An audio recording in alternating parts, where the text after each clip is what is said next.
Hello welcome back to my channel Deepika Bangalore vlogs. ಎಲ್ಲರೂ ಹೇಗಿದ್ದೀರಾ? ನಾನು ಚೆನ್ನಾಗಿದ್ದೀನಿ. ನೀವೆಲ್ಲರೂ ಚೆನ್ನಾಗಿದ್ದೀರಾ ಅಂದ್ಕೊಂಡು ಇವತ್ತಿನ ವ್ಲಾಗ್ನ ಸ್ಟಾರ್ಟ್ ಮಾಡೋಣ. ಇವತ್ತು ನಾನು ಪ್ರಿಪೇರ್ ಮಾಡ್ತಿರೋ ರೆಸಿಪಿ ಹೆಸರು ಬಂದು ರವಾ ಗೋಧಿ ರೊಟ್ಟಿ. ಸೊ ಅದಕ್ಕೆ ಯಾವ್ಯಾವ ಐಟಮ್ಸ್ ಬೇಕು ಅಂತ ಹೇಳ್ಬಿಟ್ಟು ತಿಳಿಸ್ತೀನಿ ನೋಡಿ. 1 ಕಪ್ ಆಫ್ ಆನಿಯನ್ಸ್ ಚಾಪ್ ಮಾಡ್ಕೊಂಡು ಇಟ್ಕೊಂಡಿದ್ದೀನಿ. ದೊಡ್ಡ ಆನಿಯನ್ಸ್ ಆದರೆ 2 ತಗೊಳ್ಳಿ, ಚಿಕ್ಕದಾದರೆ 4 ತಗೊಳ್ಳಿ. ಮತ್ತು 2 ಕ್ಯಾರೆಟ್ ಗ್ರೇಟ್ ಮಾಡ್ಕೊಂಡು ಇಟ್ಕೊಂಡಿದ್ದೀನಿ. ಕರಿ ಲೀವ್ಸು, ಕರ್ಬೇವಿನ ಸೊಪ್ಪು ಒಂದು ಚಿಕ್ಕದಾಗಿ ಕಟ್ ಮಾಡ್ಕೊಂಡಿದ್ದೀನಿ. ಮತ್ತು ಕೊತ್ತಂಬರಿ ಸೊಪ್ಪು ತೊಗೊಂಡಿದ್ದೀನಿ. ಮತ್ತು ಮೆಣಸಿನ್ಕಾಯಿ.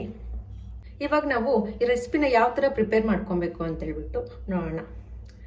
ಫಸ್ಟು ನಾವು ಚಿರೋಟಿ ರವೆ ತೊಗೊಂಡಿದ್ರಲ್ಲ, ಅದನ್ನು ಒಂದು 5 to 10 ಮಿನಿಟ್ಸ್ ನೀರಲ್ಲಿ ನೆನೆಸಿಡಬೇಕು. ನೋಡಿ, ಇದು ಸ್ವಲ್ಪ ಮೆತ್ತಕ್ಕಾಗಿದೆ. ಸೊ ಇವಾಗ ನಾವು ಇದಕ್ಕೆ 2 ಕಪ್ಸ್ ಆಫ್ ಗೋಧಿ ಹಿಟ್ಟನ್ನ ಆ್ಯಡ್ ಮಾಡ್ಕೊತಾ ಇದ್ದೀರಿ.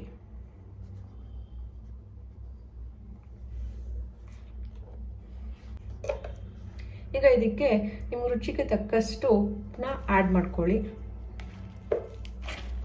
ಆ್ಯಡ್ ಮಾಡಿಕೊಂಡು ನೀಟಾಗಿ ಮಿಕ್ಸ್ ಮಾಡಿ. ಈಗ ಇದಕ್ಕೆ ನಾವು ಆಲ್ರೆಡಿ ಚಾಪ್ ಮಾಡ್ಕೊಂಡು ಇಟ್ಕೊಂಡಿರುವ ಆನಿಯನ್ಸ್ನ ಆ್ಯಡ್ ಮಾಡ್ತಾ ಇದ್ದೀನಿ. ಆನಿಯನ್ಸ್, ಕ್ಯಾರೆಟ್, ಕರಿ ಲೀವ್ಸ್, ಕೊತ್ತಂಬರಿ ಸೊಪ್ಪು, ಹಾಗೆ ಚಿಲ್ಲೀಸ್. ಸೊ ಇದನ್ನೆಲ್ಲ ನೀಟಾಗಿ ಕಲಿಸ್ಕೊಳ್ಳಿ. ರೊಟ್ಟಿ ನಮಗೆ ಸ್ವಲ್ಪ ಗಟ್ಟಿಯಾಗಿ ಇರಬೇಕು. ಒಬ್ರು ಇದ್ರಲ್ಲಿ ದೋಸೆ ಕೂಡ ಮಾಡ್ತಾರೆ. ದೋಸೆ ಬ್ಯಾಟರ್ ಥರ ಸ್ವಲ್ಪ ವಾಟರಾಗಿ ಕಲಿಸ್ಕೊಂಡು, ನಾನು ಇಲ್ಲಿ ಸ್ವಲ್ಪ ತುಂಬ ವೆಜ್ಜೀಸ್ ಆ್ಯಡ್ ಮಾಡ್ಕೊತಾ ಇದ್ದೀನಿ. ಕ್ಯಾರೆಟ್ ಎಲ್ಲ ನೋಡಿ. ಆಫ್ಟರ್ 10 ಮಿನಿಟ್ಸ್ ಬ್ಯಾಟರ್ ಈ ಥರ ಇದೆ. ಸೊ ನಾವು ರವೆ ಏನಕ್ಕೆ ಯೂಸ್ ಮಾಡ್ತೀರಿ ಅಂತ ಹೇಳಿದ್ರೆ, ಆ ಕ್ರಿಸ್ಪಿನೆಸ್ ಇರುತ್ತೆ. ಬರೀ ಗೋಧಿ ರೊಟ್ಟಿಯಿಂದ ನಮಗೆ ಸ್ವಲ್ಪ ನಾರಿರುತ್ತೆ. ಸೊ ರವೆ ಯೂಸ್ ಮಾಡಿದ್ರೆ ನಮಗೆ ತಿನ್ನೋದಕ್ಕೂ ಚೆನ್ನಾಗಿರುತ್ತೆ. ಅದೇ ಚಿಕ್ಕ ಮಕ್ಕಳಿಗೆ ಕ್ರಿಸ್ಪಿನೆಸ್ ಬೇಕು ಅಂತ ಹೇಳಿದ್ರೆ ನೀಟಾಗಿ ಮಾಡಿಕೊಡ್ಬೋದು ಅವ್ರಿಗೆ. ಈಗ ನಾವು ಹಳ್ಳಿ ಸ್ಟೈಲ್ ಚಟ್ನಿ ಯಾವ ಥರ ಮಾಡಬೇಕು ಅಂತ ನೋಡೋಣ. ಈ ರೆಸಿಪಿ ಬಂದು ನಮ್ಮ ಅಜ್ಜಿ ನಂಗೆ ಚಿಕ್ಕವಾಗಿ ಮಾಡಿ ತಿನ್ನಿಸ್ತಿದ್ರು. ಸೊ ಯಾವ ಥರ ಅಂತ ನೋಡೋಣ. ಫಸ್ಟ್ ನಾನು 1/2 ಕಪ್ಪಷ್ಟು ಪೀನಟ್ಸ್ ತೊಗೊಂಡಿದ್ದೀನಿ, ಕಡಲೆ ಬೀಜ, ಸ್ವಲ್ಪ ಕರಿ ಲೀವ್ಸು, ಪುದೀನ, ಕೊತ್ತಂಬರಿ, ಮತ್ತು ಆನಿಯನ್ಸ್ ತೊಗೊಂಡಿದ್ದೀನಿ, ಒಂದು 3 ಆನಿಯನ್ಸ್, ಮತ್ತು 8 to 10 ನಿಮಗೆ ಖಾರ ಎಷ್ಟು ಬೇಕೋ ಅದನ್ನ ನೋಡಿಕೊಂಡು ರೆಡ್ ಚಿಲ್ಲಿ ತೊಗೊಳ್ಳಿ, ಸ್ವಲ್ಪ ಜಿಂಜರು, ಸ್ವಲ್ಪ ಗಾರ್ಲಿಕ್. ನೀವು ನೋಡ್ತಿರ್ಬೋದು ಗಾರ್ಲಿಕ್ ನಾನು ಬಿಡಿಸಿಲ್ಲ. ಸೊ ನನಗೆ ಇದೇ ಥರನೇ ಇಷ್ಟ. ಇದೇ ಥರ ಮಾಡಿದ್ರೆ, ನಾವು ಬಿಡಿಸ್ದಿರ ಮಾಡಿದ್ರೆ ನಮಗೆ ಟೇಸ್ಟ್ ಚೆನ್ನಾಗಿರುತ್ತೆ ಆ್ಯಂಡ್ ಡಿಫ್ರೆಂಟಾಗಿ ಕೂಡ ಇರುತ್ತೆ. ಸ್ವಲ್ಪ ಅದಕ್ಕೆ ಎಷ್ಟು ಬೇಕೋ ಅಷ್ಟು ಹುಣಸಿನ್ಕಾಯಿ ತೊಗೊಂಡಿದ್ದೀನಿ. ಇದನ್ನು ಇವಾಗ ನಾವು ಬಾಣಲಿಯಲ್ಲಿ ಹಾಕ್ಕೊಂಡು ಫ್ರೈ ಮಾಡಿಬಿಟ್ಟು, ಸ್ಟವ್ ಮೇಲೆ ಕಡಾಯಿ ಇಟ್ಟು 1-2 table spoon of oil hockey,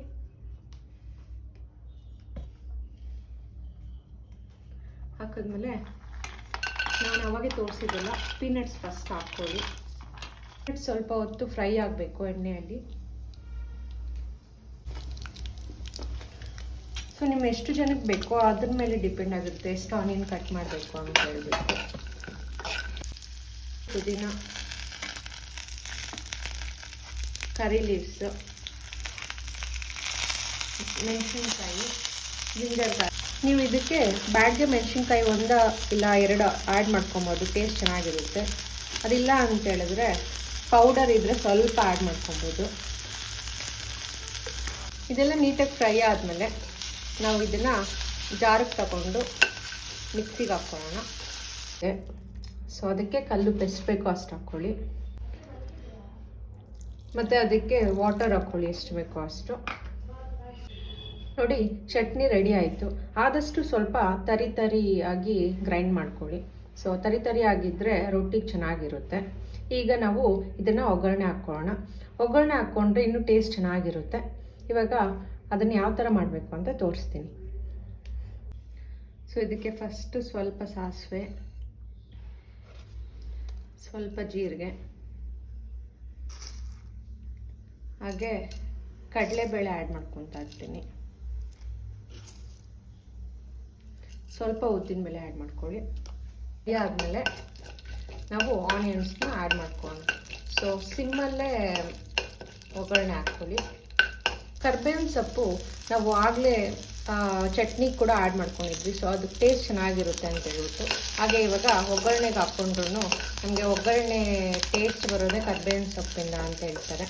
so ನಾಟಿ ಕರ್ಬೇವಿನ ಸೊಪ್ಪು ಆಗಿರೋದ್ರಿಂದ ಟೇಸ್ಟ್ ಚೆನ್ನಾಗಿರುತ್ತೆ. ನೋಡಿ, ನೀಟಾಗಿ ಫ್ರೈ ಆಗಿದೆ.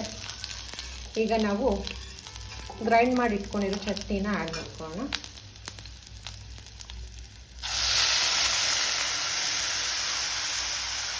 ಈಗ ಸ್ಟವ್ ಆಫ್ ಮಾಡೋಣ. ನಾವು ಆಫ್ ಮಾಡಿ ನೀಟಾಗಿ ಬೆರೆಸ್ಕೊಳ್ಳಿ ಇದನ್ನು.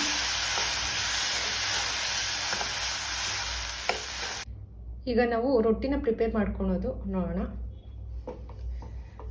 ತವಾ ಸ್ವಲ್ಪ ಬಿಸಿ ಆದಮೇಲೆ ಸ್ವಲ್ಪ ಎಣ್ಣೆ ಎತ್ಕೊಂಡು ಆನಿಯನ್ ಈ ಥರ ಸ್ಪ್ರೆಡ್ ಮಾಡಿ. ಸೊ ಆನಿಯನ್ನಲ್ಲಿ ಸ್ಪ್ರೆಡ್ ಮಾಡೋದ್ರಿಂದ ನಮಗೆ ತವಾಗೆ ಕೆಳಗಡೆ ರೊಟ್ಟಿ ಅಂಟಲ್ಲ. ಸ್ವಲ್ಪ ಹೀಟ್ ಆಗಿದ ತಕ್ಷಣ ನಾವು ಅದ್ರ ಮೇಲೆ ರೊಟ್ಟಿ ಬ್ಯಾಟರ್ ಹಾಕಬೇಕು. ಸೊ ನಮ್ಗೆ ಎಷ್ಟು ಬೇಕೋ ಅಷ್ಟು ಹಾಕ್ಕೊಂಡು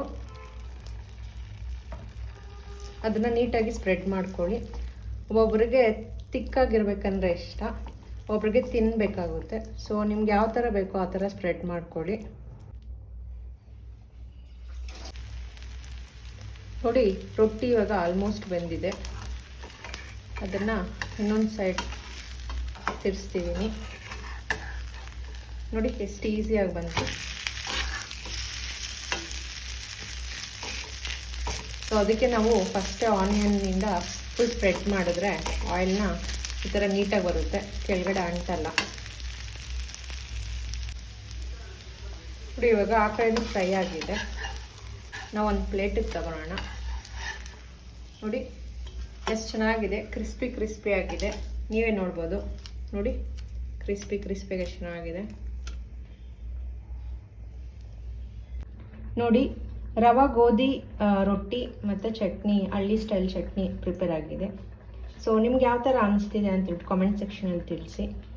ಅದೇ ಥರ ಈ ರೆಸಿಪಿ ಇಷ್ಟ ಆಗಿದ್ದರೆ ಎಲ್ಲರೂ please do like, share and subscribe my YouTube channel. ನಿಮಗೆ ನೆಕ್ಸ್ಟ್ ಯಾವ ರೆಸಿಪಿನ ನಾನು ಪ್ರಿಪೇರ್ ಮಾಡಬೇಕು ಅಂತ ಕಮೆಂಟ್ ಸೆಕ್ಷನಲ್ಲಿ ತಿಳಿಸಿ. ಇದು ಹೇಳ್ತಾ ಇಲ್ಲಿಗೆ ಮುಗಿಸ್ತಿದ್ದೀನಿ. Thank you. ಬಾಯ್.